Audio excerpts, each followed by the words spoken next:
So what is a conflict? What is a conflict bear? A conflict bear, as defined by the new CDFW bear policy that came out just last February, and you can find it for yourself by just Googling on the CDFW website. But a conflict bear is a bear that requires action by the department or the public due to its behavior or its situation. So this includes a no harm, no foul bear, a habituated bear, a depredation bear, and a public safety bear. And we're going to get into all those right now.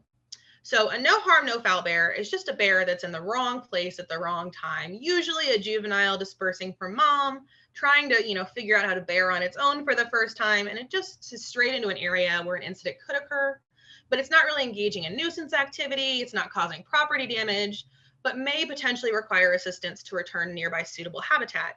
So I think you guys can tell from this picture, this bear has like smushed itself up against the wall, trying to get away from the light and trying to get away from the people. So if we give these animals space and time to leave, the majority of the time they will clear the area. They don't want to hang around any more than we want them to hang around most of the time. Sometimes though, these animals do need a little bit of help, whether that's us coming in and hazing the animal or moving it to nearby suitable habitat. A habituated bear is kind of one step up, right? It shows little to no overt reaction to people as a result of being repeatedly exposed to human stimulus, cars, people walking around, air horns, that sort of thing, without really any substantial consequence to the animal. These animals are generally causing nuisances, but there's no real property damage or any aggression towards people. It's just, continually getting into trash cans or pools or things like that. In these cases, we recommend that folks remove or restrict access to those attractants. So, pulling our dog food and cat food and keeping that inside, not keeping outdoor refrigerators unsecured or keeping trash unsecured and that sort of thing.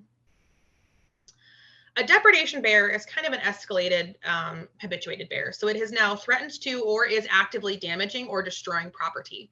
So typically in these cases, the normal hazing, the hey bear, get out of here, is no longer effective.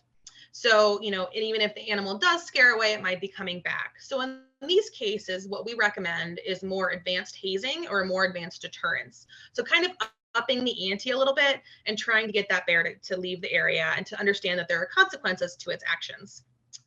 In these cases where there has been damaged or destroyed property, depredation permits can be requested and issued. The thing to understand with those is that in that case, the landowner is lethally taking that bear. And because of strict firearm ordinances in foothill communities and more urbanized areas, it is extremely difficult to get and or execute a depredation permit. So that's just something to be aware of. Now, public safety bears. This is a bear that has demonstrated aggressive action resulting in physical contact with a human, or is a bear exhibiting an immediate threat to public health and safety. And the immediate threat is we define as a bear exhibiting one or more aggressive behaviors like directed at a person.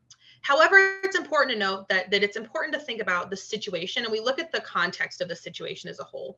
It has to be that we don't think and reasonably believe that the actions of the bear are due to either the presence of responders or due to the situation at large. Is it being directly, barked at and attacked by a dog? Is it, what's going on there and why is that bear acting the way it is? The other thing to note is that only our law enforcement personnel can determine what poses an immediate public safety threat in a public safety incident. These folks include our CDFW wildlife officers, so our game wardens, local sheriff or police, park rangers, forest service. When in doubt in these situations, it's best to call 911.